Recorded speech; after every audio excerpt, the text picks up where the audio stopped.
그 저는 생각하는 게 저는 총을 들이대면 안 될까?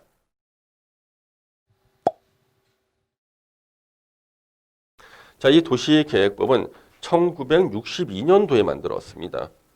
우리 1962년도 하면은요, 제가 태어나기 한참 전이죠. 그렇죠? 혹시 이제 요 강의를 듣는 분들 중에서 62년도 이전에 태어나신 분들은요, 잘 아실 거예요. 저는 사실 다 책에서 공부했죠. 전 나이가 어리거든요. 그래서 어리기 때문에 저는 62년 상황을 잘 모릅니다. 근데 역사책에 보니까 1961년도에요. 5.16 혁명, 당시 박정희 장군이요. 제2공화국 정부, 내각 책임제인 제2공화국 정부를 무너뜨렸습니다. 그런데 1962년도에 도시계획법을 만든 겁니다. 도시계획법 누가 만들었습니까? 군인들이 만든 법이에요. 근데 저는 다른 건 모르겠고요. 우리 이제 법에 있어서는요, 1961년이 굉장히 중요한 해입니다.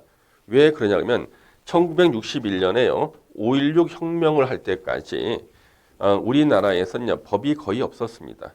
법이 없었어요. 그러면 1945년도 일제 해방되고 나서 1961년이니까 무려 16년이 지났죠.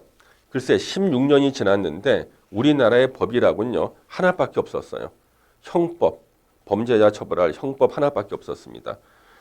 그러면 16년간 이 나라를 어떻게 운영했죠? 법이 없이? 조선 총독부에서 쓰던 일본 법을요, 한글로 번역해 쓴 겁니다. 그래서 우리나라 독자적인 법은 형법 하나밖에 없었어요. 그래서 5.16 혁명이 끝나고 난 다음에요, 이제 박정희 장군이 우연히 이 사실을 알았어요.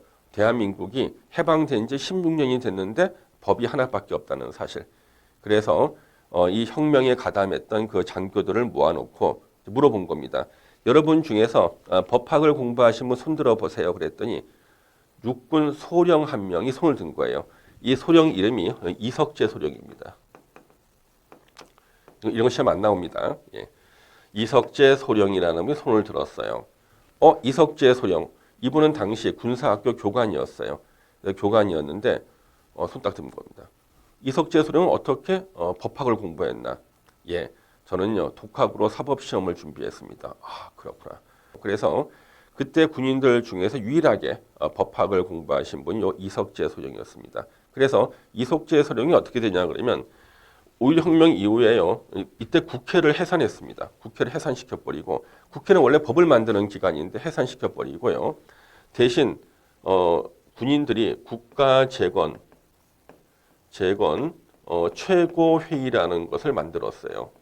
국가재건 최고회의. 그래서 이 국가재건 최고회의가 국회 역할을 대신했는데요.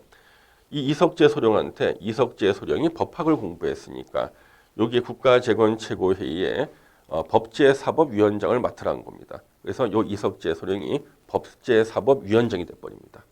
대단한 사건이죠. 그래서 이석재 소령이 법제사법위원장이 돼가지고 이분 주도로 이제 우리나라의 법이 16년 지나고 나서 이제 만들어지는 겁니다. 해방 이후 16년 지나가지고. 예. 그래서 이제 그때 왜 16년 동안 우리나라 법이 없었는가? 이유는 간단해요. 일제시대 때요, 부잣집 아들들이요, 선진 국가로 유학을 떠났습니다. 유학을 다 떠났다가, 그때는 무슨 컴퓨터도 없고 이런 게 없으니까 거의 다 법학을 공부합니다. 해외로 가서. 해방이 되고 나서 다 귀국을 했어요. 그래서 당시 미 군정에서요, 이런 분들을 다 모았습니다. 한 자리에 모아서. 여러분들이 법학을 공부한 법학자들이니까 이 해방된 조국에 적용할 법을 만들어 주세요. 다 부잣집 아들들이고 자존심이 아주 강합니다. 내가 원하는 대로 만들지 않으면 나는 이거 가담할 수 없다. 모이기만 하면 싸우면서 법이 안 만들어지는 거였습니다. 근데 이제 이석재 소령이 다시 법학자들을 모아놓고 법 만드세요. 또 싸우고 막 그래요. 바로 총을 딱 꺼내서 딱 들이대는 겁니다. 총 쏘겠다. 예. 그러니까 지금까지 16년을 끌었던 그 법들이 한 달 만에 다 나오는 겁니다. 총 들이대니까. 그래서 저는 생각하는 게 여러분들이 부동산 공법을 잘 공부 못한다 그러면 저는 총을 들이대면 안 될까? 그렇죠? 다 외우실 거야 아마. 그렇죠? 예. 한번 들어놓으니까 또 재미있습니다. 원래 또 시험에 안 나올 것들은 더 재미있죠. 예.